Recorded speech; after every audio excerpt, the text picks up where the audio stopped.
pagdinig sa Senado sa mga di umano kinurakot na proyekto ng gobyerno. 491 projects. This is just for the flood control, Your Honor. Mas marami pang mga anomalyang na isiwalat. Pati na ghost projects. Kabilang na ang idinulog sa NBI ng mayor mismo ng San Carlos City sa Negros Occidental, si Mayor Renato Gustilo. Ayon sa kanya, nagpadala raw sa kanya ng liham ang DPWH Central Office na nangungumusta ng 3 flood control projects sa San Carlos na nagkakahalaga raw ng 306.4 million pesos. Gayong wala raw siyang kaide-ideya na meron palang ganong mga proyekto sa kanyang kinasasakupan. Sa investigasyong isinagawa ng San Carlos City Local Government Unit, nalaman na ang mga kontraktor sa proyekto, ang Apo General Construction, EKC Construction, at Haben General and Engineering Services, pare-pareho raw na walang ginawang kahit na anong proyekto sa San Carlos. Sa makatuwid, ito'y mga ghost projects.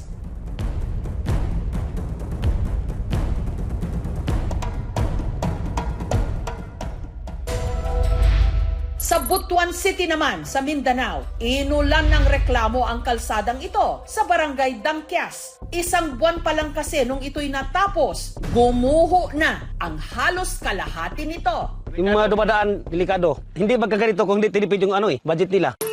Ang halaga ng proyekto, 6.8 million pesos. Na-i-report na raw ito sa DPWH. Pati na ang kontraktor, ang ROIM, Builders and Construction Supply. Pero hindi pa raw nila masimulan ang pagsasaayos sa nasirang kalsada. Ang pondo kasi, ubos na.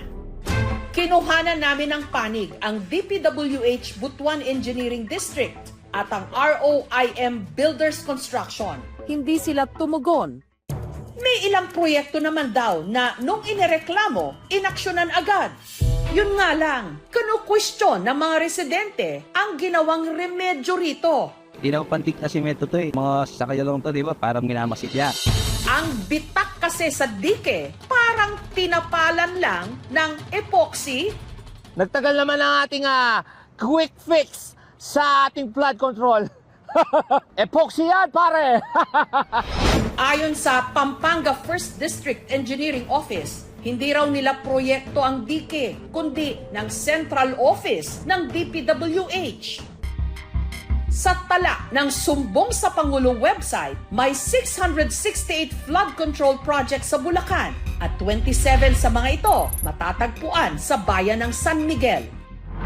Sinubukan ng aming team na hanapin ang isa pang proyekto gamit ang coordinates daw nito na nakasaad sa mismong website ng Sumbong sa Pangulo. Pero ito ang lumabas sa aming paghahanap. Ang isang bahagi ng ilog, wala namang dike. Ang kontratista ng proyekto, ang Global Crete Builders Incorporated. Ilang click lang sa website, nalaman agad ng aming team na may 5 pa silang mga proyektong nakalista. Ang may-ari ng Global Crete Builders Incorporated, ang mayor ng bayan ng Candaba sa Pampanga, si Rene Maglanque. Para masiguro kung totoo ngang missing ang dike sa barangay, sinadya ito ng aming team. At gaya ng na-research namin online, wala ngang itinayong dike ang Global Crete Builders Incorporated sa lugar. Gayunman, ayon sa kapitan, may ibang flood control projects naman daw na ginawa sa kanilang barangay. Dito po sa barangay namin, 2 po ang flood control na ginawa. Pero hindi pa po ito sa likod. Ang unang dike nasa isang bahagi lang ng ilog, pero ang kontratista nito hindi ang Global Crete Builders Incorporated, kundi JMLD Construction at ang halaga nito 95 million pesos. 300 meters yan. Lumalabas lang na 4 months na tinapos nila. Wala itong record sa Sumbong sa Pangulo website. Ang isa pang proyekto na itinuro ng mga residente, ang diking ito na binahari ng reklamo. Yung pinakamalakas na bagyo lang po halos hanggang dito po sa amin. Nagkaroon ng erosion, walang nilabasan yung tubig kasi walang nakadesign na RC pipes o box culvert na lalabasan yung tubig. Wala rin itong record sa Sumbong sa Pangulo website. Pero ang gumawa raw nito, hindi pa rin ang Global Crete Builders Incorporated, kundi ang Edfrobon Construction Services Incorporated. Ang tanong ngayon, nasaan na ang flood control project na nakalista sa Sumbong sa Pangulo website na gawa di umano ng Global Crete Builders Incorporated? Isa nga ba itong Ghost Project? Ang Missing Dike, proyekto ni Bulacan 3rd District Representative Lorna Silverio. Sa aming pananaliksik, ayon sa lumang website ng Candaba LGU, si Congresswoman Silverio di umano family friend ni Candaba Mayor Maglanque na siya ring may-ari ng Global Crete Builders Incorporated na minsan na ring nadawit sa PDAF scandal taong 2014. Ito'y matapos mabanggit ni Janet Lim Napoles ang pangalan ni Mayor Maglanque sa kanyang sworn affidavit. Hiningan namin siya ng pahayag tungkol sa nawawalang flood control project sa San Miguel, Bulacan. Ngunit hindi siya sumagot sa aming imbitasyon. Samantala, para maipaliwanag ang kulang at tingi-tinging flood control projects sa kahabaan ng ilog ng San Miguel, humarap sa aming team si Edgardo Pingol, District Engineer ng 3rd District ng Bulacan. 2023 nag-start yung project na yan. Yung coordinates na nakalagay doon ay during planning stage isinasubmit. Kaya ma'am, during implementation, nagkaroon po naman ng pagbabago sa location. Hindi naman normal yung patsi-patsi. Depende nga yun sa release ng pondo. Kaya nakakaiba-iba ang contractor niyan dahil binibid yan. Hindi excuse na inilipat. Dapat may feasibility study yan. Kung in-approve na yung proyekto at sinabing doon kailangan ilagay, papabayaan ito ng DPWH. Dahil nga na bago di umano ang lokasyon ng flood control project, pinuntahan ng aming team ang bagong lokasyon nito sa Labne, sa bayan pa rin ng San Miguel. At doon, may nadatnan silang istruktura. Yun nga lang, may ilang bahagi na wala ng simento. The project is already completed also.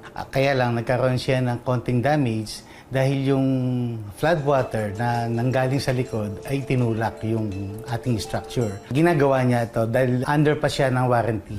Isa sa mga pinatawag sa Senado sa linggong ito at sinasabing kontraktor ng maraming government projects at may-ari ng St. Gerard Construction Corporation, si Sara Diskaya, na nito lang nakaraang eleksyon tumakbo sa pagka-mayor ng Pasig. It is common knowledge that you own 9 companies.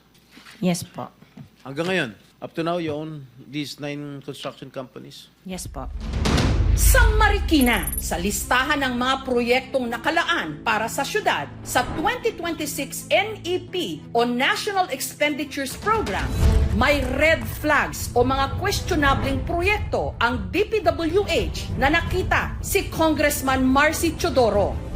Hindi raw malinaw sa kanya kung paano plinano ang mga ito, lalo na ang napakalaking mga pondong nakalaan para sa mga ito. Mukhang ang mga proyekto na na-identify at tinatutupad ng DPWH ay walang kaupalang konsultasyon sa Regional Development Council, sa MMDA, at lalo na sa implementation.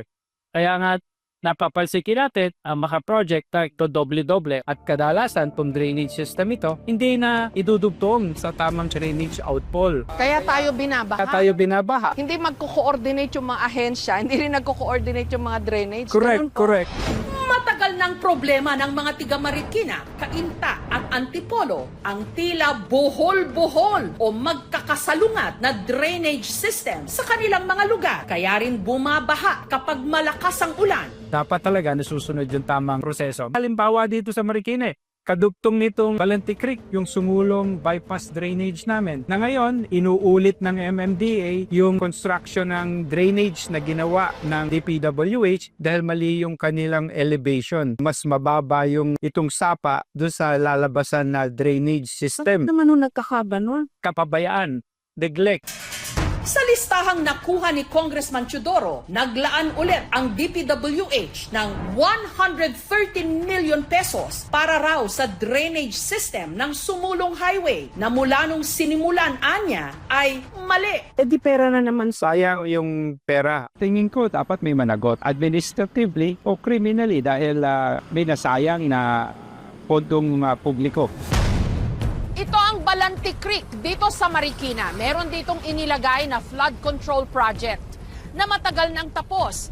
Pero ang ipinagtataka ng kanilang congressman na si Marcy Teodoro, bakit hanggang sa taong 2026 meron pa itong nakalaang pondo?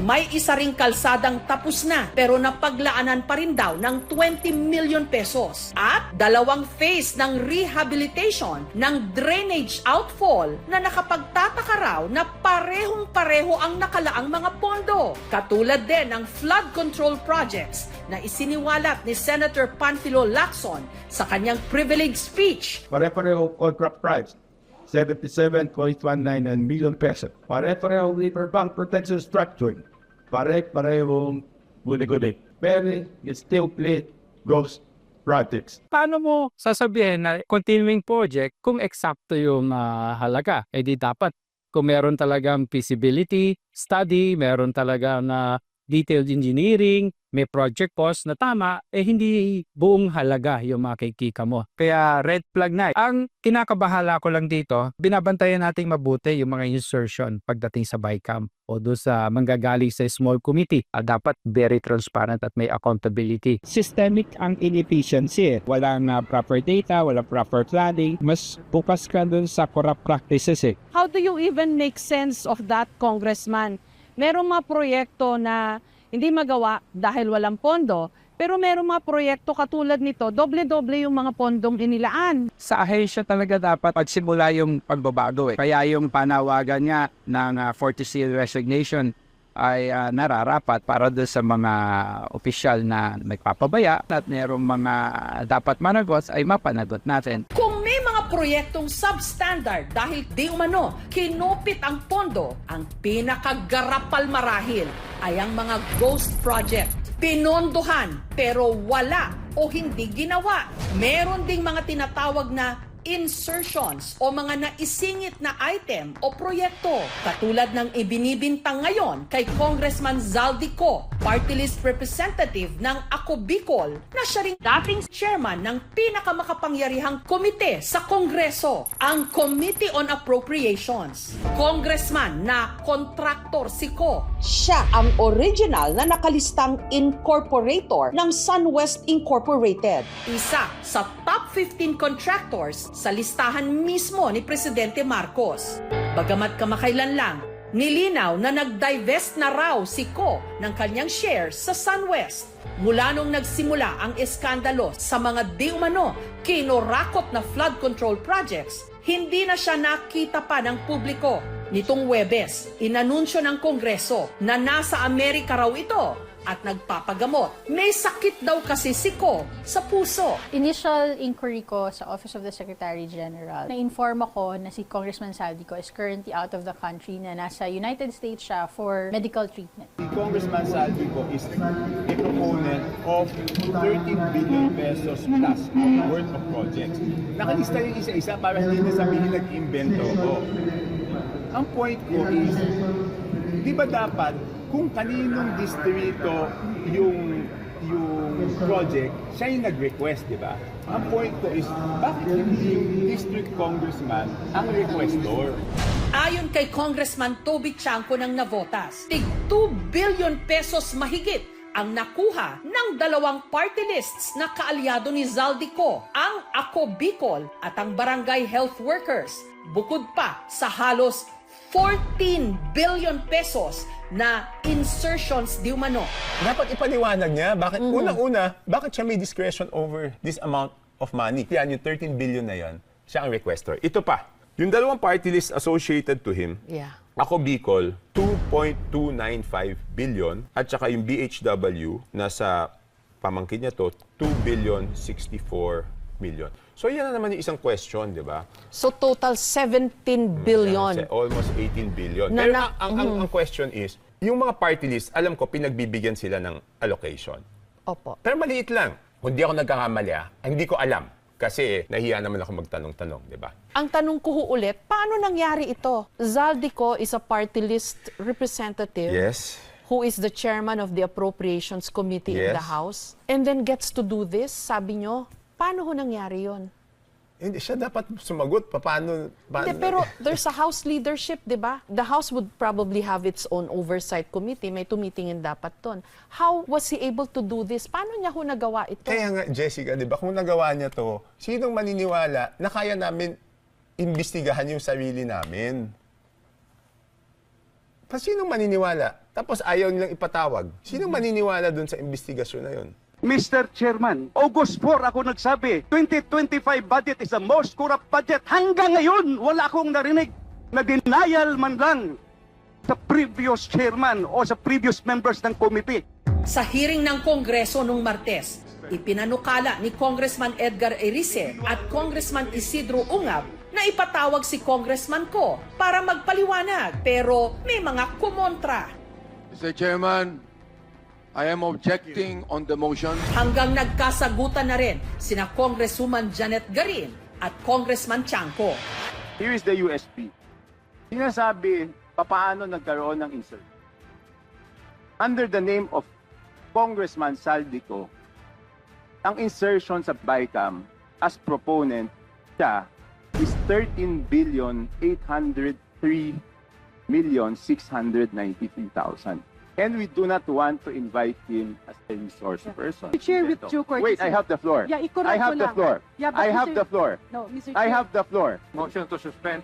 Pero sabi po ni Senator Lacson, meron daw 67 na mga congressmen who are also contractors. So ito yung contractor. Okay. Anong masasabi niyo ho doon? Nadidinig ko na meron, di ba yun nga yung sinasabi nating delikadesa, di ba? Dapat, lumayo na tayo. Again, paano maniniwala yung mga tao na magiging fair ang investigasyon kung meron ngang 67 na contractors doon sa Congress? Ang hindi ko maintindihan, hindi ko alam kung di ba nila nararamdaman na galit na yung mga tao sa congressman, na ang pangit na ng image ng Kongreso. Hindi ba namin nararamdaman yun? Ako nararamdaman ko. Hindi ko alam bakit sinasakripisyo yung imahe ng House of Representatives para lang sa isang tao. Of course, alam ko, naririnig ko naman, yung iba doon, ako yung sinisisi. Ako daw nakakasira ng image ng House kasi ako daw yung salita ng salita. So, pag tumahimik si Toby, hindi naman tayo nasisira, kaya lang tayo nasisira dahil sa mga pinagsasabi niya. So, parang ganun ang spin nila. So, later on, sigurado akong papalabasin na masama niyan. Sinimulan na ring usisain si Engineer Henry Alcantara, ang sinibak na dating 1st District Engineer ng Bulacan na nakakasakop sa flood control project sa bayan ng Baliwag na binisita ng Pangulo noon lamang Agosto at nalamang ghost project pala. Wala talaga, 220 meters, 55 billion. Completed ang record ng Public Works. Walang ginawa kahit isang araw hindi nagtrabaho. Wala. No, I'm not disappointed. I'm angry. So paano po nangyari yung ba't nabayaran po? Wala naman pong kahit na isa. Ghost nga po eh. There is a documents that's the basis of the accomplishment in the Public Works, and that is statement of work accomplished, signed by the project engineer and the implementing section po. Pero hindi po ba dapat tinitingnan nyo muna? Your Honor, as I told you, napakarami pong papel na dumadaan po sa akin everyday. Engineer Alcantara, during the Senate hearing, you admitted that you're going to casinos, Mr. Chair? Yes, Your Honor. Ilang beses po kayo napunta sa casino, Mr. Engineer Alcantara? Kaya po nung pinag-dito sa Senate, around 2 to 3 times a month. So, kasama niyo po sa district office or dun sa mga taga-DPWH din po ba kasama niyo? District office na po. Bawal ang government officials at empleyado na magsugal sa mga kasino ayon na rin sa alituntunin ng PAGCOR. Isa rin sa mga ginisa sa pagdinig si Lawrence Lubiano, presidente ng Centerways Construction and Development Incorporated. Isa rin sa top 15 contractors sa listahan ng Pangulo. Meron po ba kayong kamag-anak, asawa o kaya kapamilya na nasa gobyerno ngayon? Kapatid ko po, Your Honor. And what is his position in government? Mayor po ngayon sa isang bayan sa Sorsogon. Inamin ni Lubiano na malapit na kaibigan niya, si Senate President Cheese Escudero. Nag-donate pa raw siya sa kampanya nito noong 2022 elections. And more or less, magkano po daw ang inyong na-donate sa kampanya ni Senator Cheese? 30 million po. Hindi po galing sa company yun, galing po yun sa akin as a personal individual. Sinubukan naming kuhanan ng pahayag si Senator Escudero pero hindi siya tumugon. Gayunman, hindi niya itinanggi na binigyan siya ng 30 million na donasyon ni Lubiano noong 2022. Itinanggi ni Escudero na sangkot siya sa mga proyektong nakuha ng Centerways Construction. For the record, wala akong kinalaman sa pag-identify, paggawa ng program of work, pag-bid, pag-award, pagbahay, pagbayad, pag-inspeksyon ng anumang proyekto sa pamahalan, sa Sorsogon man o sa labas ng lalawigan ng Sorsogon. Matagal ko ng kaibigan at kakilala, siya at tumutulong talaga sa amin. Mula't mula pa, nung hindi pa iso to. Ang budget ng gobyerno ay dumadaan sa pagbusisi ng Senado at Kongreso. Pero sa tinatawag na Bicameral Conference Committee, pati na sa Small Committee, nangyayari di umano ang mga pag-amyenda o insertions. Ang question, may report ba? Ang makakasagot ulit noon, si Congressman Saldico. Miniting ba talaga yung small committee o siya lang ang nag-decide mag-isa? So siya na lang magsabi kung anong ginawa niya. So, paano ho nangyayari to? Kayo yung tagagawa ng batas. I mean, the standard that, you know, people look up to kayo. Kasi kayo yung leader kasama kayo sa mga leader ng Pilipinas. And yet, may mga nangyayaring ganyan. How can it happen? Yeah, how do you look at it? Bakit po nangyayari lahat ng ito? Because mahirap tumutol eh. Pag tumutol ka, pinutol yung pondo, anong haharap mo sa mga constituents mo? So, ibig sabihin, tatahimik na lang sila. After yesterday, ang dami, pagpupunta akong CR, boss, tama yan, tuloy mo yan. Kaya lang, pasensya na, hindi kami makasalita dito. May ipit kami. So yun ang reason bakit they will just look the other way. Ayon kay Chanco, ang small committee ay binubuo ng 4 lang na tao at posible rin daw na dito nagkakaroon ng insertions o singit o mga isinuksok. Ang tawag niya rito, budget maneuvers. Kaya raw nagkakaroon ng malalaking pondo ang ilang distrito, kahit pa yung mga hindi naman humingi. Sa pagkukwento pa ni Congressman Chanco, meron daw maliit na grupo o samahan sa Kongreso na siya talagang may control sa pondo at sa grupong ito di umano napabilang si Congressman Ko.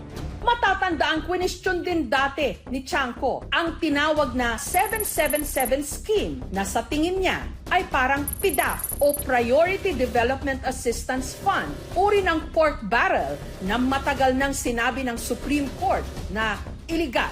Interview ako. Okay, nung after the SONA. Tinanong sa akin kung totoo ba na may 777 kapag sumama ka doon sa bagong Pilipinas Serbisyo Fair. Ni Speaker Romualdez. Yes. Okay. Sinabi ko, oo, alam nga magsinungaling ako na wala, di ba? Meron naman talaga. Yung 777, hindi cash yun. Okay? Yun ay tupad na 7 million worth, AX or AKAP 7 million worth, at guarantee letter 7 million worth. Yun yung kinonfirm ko na meron talaga. Bakit may ganun? Siguro para madaming sumama doon sa bagong Pilipinas Serbisyo Fair. Isn't that patronage politics? It is. Yes, it is. Pero, I mean, congressman ka, sasama ka, mabibiyayaan yung mga distrito mo. sasama ka. Ang misis ni Congressman Chanco ay pinsan ni Pangulong Marcos at pati ni Speaker Romualdez. Maybe 40 years na kami magkaibigan ni Martin. Kaya hindi rin masaya to eh. Ano status nyo ngayon? Hindi na kami nag-uusap. Pero kailangan ko mamili between my friendship with him and the legacy of the President. So hindi rin madali eh, di ba? 2 araw ang nakalipas matapos ang interview ko kay Congressman Chanco. Nitong Biyernes, September 5, inakusahan siya ng kaalyado ni Congressman ko na si Party List Representative Alfredo Garbin Jr. na meron daw insertion si Chanco na 529 million pesos. Eh bakit si Congressman Chanco hindi niya imbestigahan yung kasarili niyang lugar na kung saan yung mga nababanggit ng ating presidente na involved mismo doon sa mga ghost project, doon mismo nagkukontrata din award bidders doon sa kanyang Nabotas district. Sinagot ni Chanco, si Garbin, wag daw nitong ilihis ang issue at hindi raw insertion ang hiningi niyang 529 million pesos na additional na pondo mula sa Bicameral Committee para sa kanyang distrito sa Navotas na bahain o flood-prone. Ang nakapagtataka raw ay kung paanong nakapag-insert o nakapagsingit ang kaalyado ni Garbin na si Ko ng halos 14 billion pesos para sa iba't ibang mga distrito at tig 2 billion pesos mahigit sa 2 party list, ang Ako Bicol na kinabibilangan ni Ko at ni Garbin at ang barangay health workers na kinakatawan naman ng pamangkin ni Ko. Wala ako kahit isang graft case. And that is despite the fact na lumalaban ako o hindi ko naging kakampi yung mga presidente. Pwede nang check-in sa archives ng Kongreso, 2012 budget, 2014 budget, at 2015 budget. Question ko na yan. Okay? Tapos noon, admittedly, surrender na ako. Wala na akong magagawa dito dahil ma-outvote lang ako. Napagod din kayo? Hindi lang napagod. Alam kong walang mangyayari. Ngayon, nabuhayan lang ako ng loob at nagkaroon lang ako ng pag-asa pagkatapos ng SONA ng Pangulo na sinabi niya na dapat magkaroon ng budget reform. Bakit yung 2025 ang lagi mong binabalikan? Kasi di ba lahat ng tao, ang description nila doon, pinakabulok, pinakapangit. May way out ba tayo? Yes. Paano? Eh talagang dapat yung independent commission, sila na mag-imbestiga. Hindi talaga namin ma-imbestigahan sarili namin. Gagamitin lang yan to divert, gagamitin yan para sirain yung mga kalaban. Yeah. Gagamitin lang yan para i-cover up yung totoong mga may kasalanan. Para i-stifle din yung mga katulad nyo? Yes. Pero hindi madali because alam mo, ang responsibilidad ko, hindi lang naman sa Kongreso eh. And ang problema dito, nababawasan yung oras ko sa distrito eh.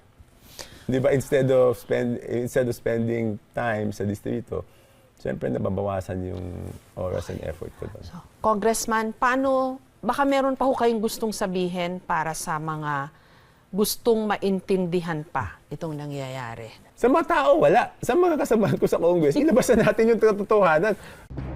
Sa nakalipas na 2 linggo, ang natumbok ng investigasyon sa mga proyektong di umano'y kinurakot, mga kontraktor at ang DPWH. Sa linggong ito, napunta na ang bola sa Kongreso na siya naman talagang may kontrol sa national budget o sa kaban ng bayan.